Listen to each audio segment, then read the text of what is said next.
तो hello friends, नमस्कार। मैं हूं रंजन कुमार और आप देख रहे हैं अपने यूट्यूब चैनल एलएलपी क्लासेस।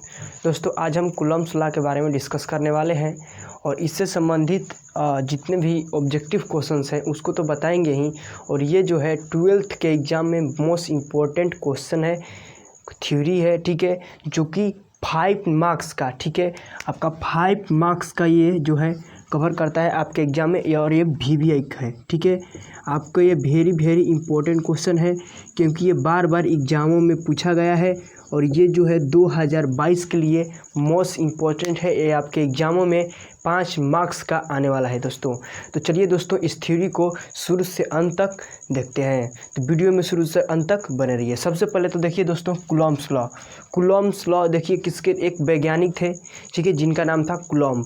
उन्होंने ही इस लॉ का प्रतिपादन किया था और उसी के नाम पर आज हम ये चर्चा करेंगे। उन्हीं के नामों पर ये जो कूलम्ब्स लॉ है इसको बनाया गया और उन्हीं ने ये सब दिए हैं, ठीक है। तो क्या क्या उन्होंने बताया, चलिए इस वीडियो में जानते हैं। सबसे पहले तो दोस्तों यहाँ पर कूलम्ब का नियम, जिसको हम लोग इंग्लिश में कूलम्ब्स लॉ बोलते हैं, ठीक है। कूलम्ब के नियम के अनुसार, ठीक है, जो कूलम्ब सर थे उन्होंने अपना जो नियम दिया था उनके अनुसार दो बिंदुवत, ठीक है, 2 बिंदुवत आवेशों के बीच लगने वाला, ठीक है। देखिए 2 बिंदुवत आवेश है, एक है A, ठीक है, Q1 और एक है Q2, ठीक है।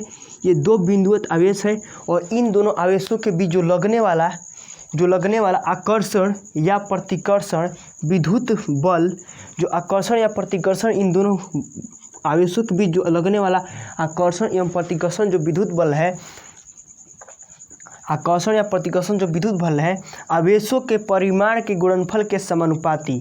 जो आवेश का इस परिमाण होता है, परिमाण मीन्स यानी उसका मॉड, ठीक है, जो उसका परिमाण होता है उनके बीच, उनके परिमाण के गुणनफल के समानुपाती, ठीक है, तथा उनके बीच की दूरी के वर्ग के व्युत्क्रमानुपाती होता है।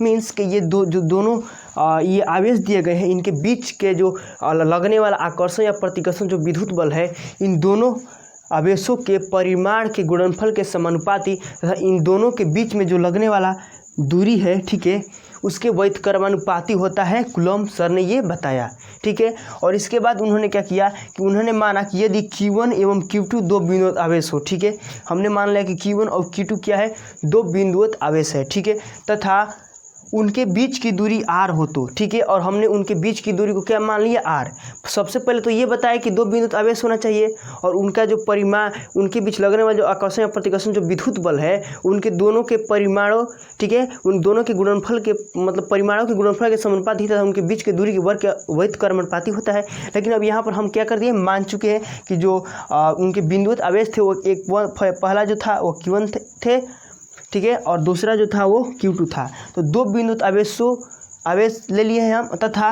उनके बीच की दूरी को r हम मान चुके हैं, ठीक है।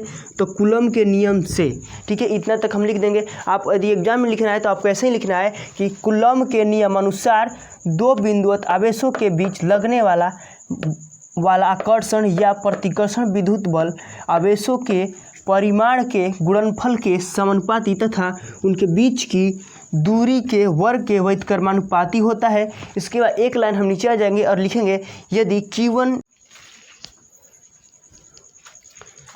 तो दोस्तों अब हम देखते हैं समीकरण 1 और समीकरण 2 से।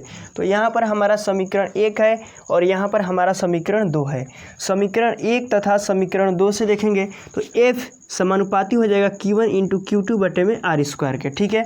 r² के हमने इसको एक जगह कंज्यूम कर दिया है। इसके बाद हम लोग क्या करेंगे कि इसको F बराबर K into Q1 into Q2 बटे में r² कर देंगे। जो K है वो क्या है, निर्वात की विद्युतशीलता है, उसको हम लोग K से डिनोट करते हैं, ठीक है। इसके बाद जहाँ K का जो मान होता है 1 बटे में 4 पाई एप्सिलॉन नॉट होता है, ठीक है। और यहाँ पर अब समीकरण हमारा बनकर तैयार हो चुका है विद्युत बल का। F बराबर बस खाली K की जगह पर 1 बटे में 4 पाई एप्सिलॉन नॉट को रख देंगे तो F इक्वल टू 1 बटे में 4 pi epsilon not Q1 into Q2 बटे में r²।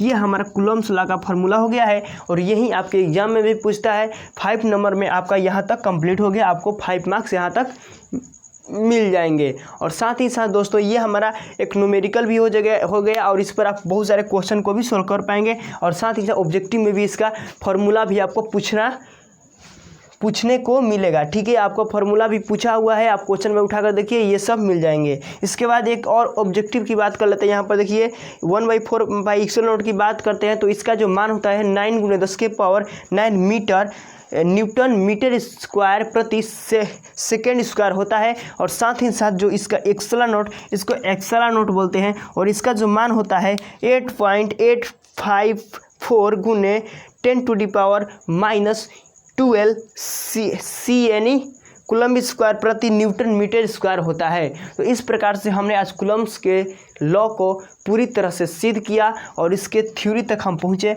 और यदि आपको ये वीडियो पसंद आया हो तो ज़्यादा से ज़्यादा लाइक, शेयर और कमेंट कीजिए। धन्यवाद।